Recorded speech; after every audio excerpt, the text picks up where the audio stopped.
ดอกขันสลายเห็นล่ะอามาเบลเป่าน้ำเกียร์คลองเป็นตัวลาสักอยู่ตามโฮล์อินะก็ลาดลุ่มตามพิทักษ์สถิตเอาตัวเสียงมั่งสว่างหลักเลยแบบแต่ตุนมังลาโต keep the candle burning สิลาโตเป็นพนักขันนี่อะไรไอ้ขันอีกหมอคิดได้ไว้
tu na ma mai sangam te to pan pan ka sakhe no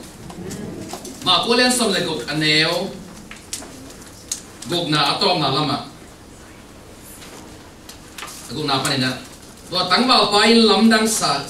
ke yun sing lam te to ma aki tha Nazareth kwa mi Jesu na to hi ama ki thau sak ki khina hi la ya om non lo hi ama aki sia na mun hongenun che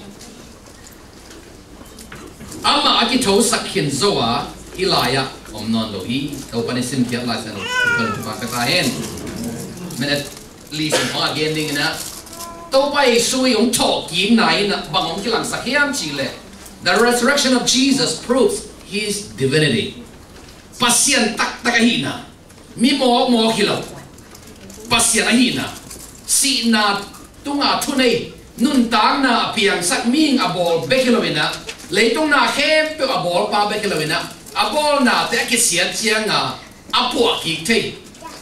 Abol ming te asi siya nga atokik sakte. Pasien tak takahina kanan kilang sahi.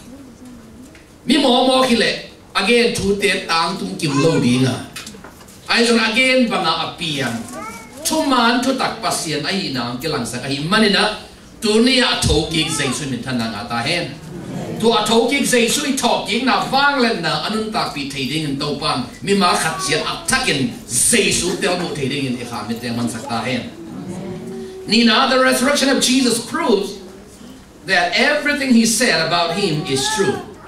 Nina talking na bang kip sa hiam chile ama to kisay again na kay pen van tunga kapa ong so bang sem ning ang pai kahiya ama tiang ma chia ding kahi chia van tung pa na ong pai hi na aban yen ting pen akipum phat hi lo dan po khatina kalai pa kipum phat sie e bang anlela e bang mahiya na sa theya lungdam thei da theya van tung paning chi det ke mo pasien tapai nga chi det ke mo aki pum phat ale lo de a chi no khadingi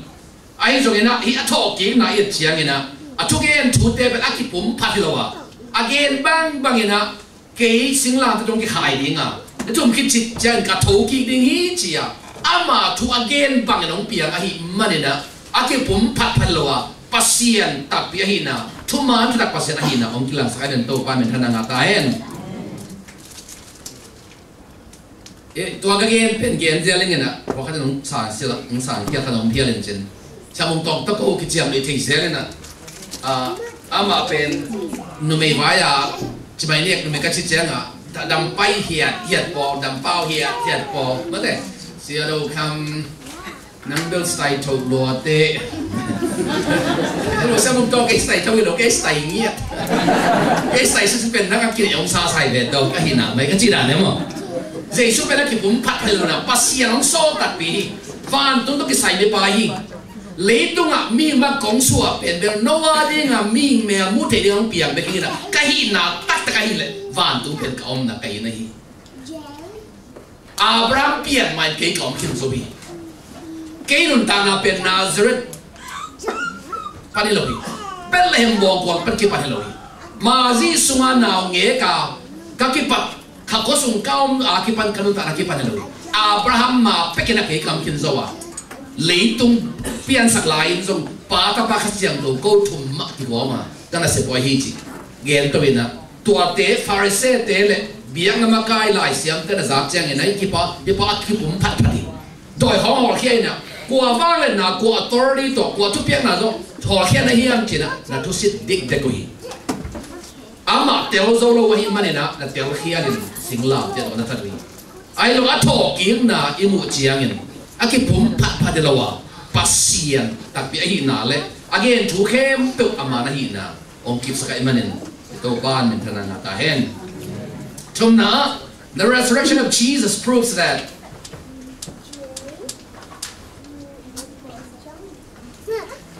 who died in Christ will rise again also.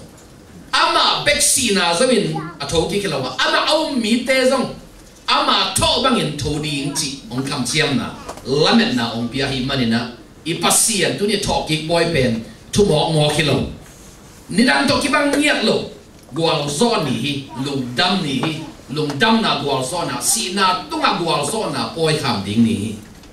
na tunga gwal zona poi kham ding ni hi ya sana khem pe to gwal zona ang pia tho ki na wang let na to nung ta thei ding a pasien na polo ina bang chia. I want to know him in the power of his resurrection and in the fellowship of his suffering. Ama tho ki na wang let na le ama thuak na te ama to kilom tai na ka thua khom nom hi ching yan le jesu to pum kha hi na ong lang san nom polo igen na e chiang in zong bet tham lo ina polo ina mun ni mun thuma gen na ama si na pa na tho ki sak khasiang thoina no te zong si na pa nong tho sak ding china pru kam pi mu te hiang atom na le lina the resurrection of Jesus gives way for the Holy Spirit to come. Tàu bay suy na kế cặp ba kiện các chị phật kế lệ hụt bá khát xiang thốn bay khay lù đi kế trên mặt chị phật nên na hụt bá khát xiang đồ cống sò kịp đi hi chứ em bắt lên à lại sẽ đồ lùi xuống á bá cặp ba khát xiang thốn tàu chúng bắt xiang xuống bắt lên á lại sẽ đồ lùi xuống á bá bền amado kina na se ni bá ina amado kina se ni Abraham tung á Moses tung á Joshua te tung á cầm sang te tung to nên á bá bắt xiang bá ina amado kina mà băng áตัวคิดเช่นไรเยซูคริสต์มาดอกกินนมเลวเลยนะมีแต่มูเทดิ้งอินเกี่ยวปีเทดิ้งนะเยซูคริสต์มาดอกอะทุ่มนะกับป้าเกี่ยงก็เจียดิ้งอะโน้ตเตะทุ่มอันตักองหินดิ้งนะ